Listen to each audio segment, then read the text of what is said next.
अब कुछ खबरें खेल के मैदान से। कौमी असम्बली की पब्लिक अकाउंट्स कमेटी PAC ने आइंदा इजलास में पाकिस्तान क्रिकेट बोर्ड PCB के चेयरमैन मोहसिन नकवी को तलब कर लिया। रिपोर्ट के मुताबिक चेयरमैन PCA ने जुनैद अकबर की ज़ेर सदारत होने वाली इजलास में PSL 8 के लिए तकरीबन 2 अरब रुपए की तकसीम न होने से मुतल्लिक ऑडिट पैरा का जायजा लिया गया। ऑडिट हुकाम ने ब्रीफिंग दी है कि PCB और फ्रेंचाइज के दरमियान ये रकम तकसीम नहीं की गई। चेयरमैन PAC ने कहा है कि क्या चेयरमैन PCB को आज कमेटी में नहीं होना चाहिए था।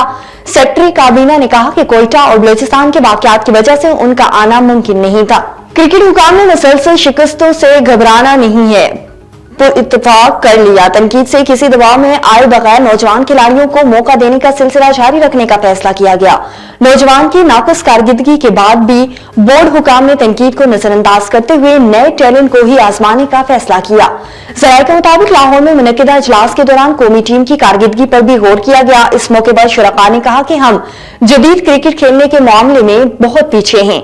T20 में नौजवान खिलाड़ियों को ही मौका मिलना चाहिए जो गैर मामूली फील्डिंग करने के साथ साथ बेखौफ अंदाज से भी खेलें। आगे बढ़े, आपको बताएं कि board of control for cricket in India BCCI ने 22 मार्च से शुरू होने वाली Indian premier league IPL season के दौरान गेम पर थूक लगाने पर आइंदा पाबंदी को हटाने पर गौर शुरू कर दिया।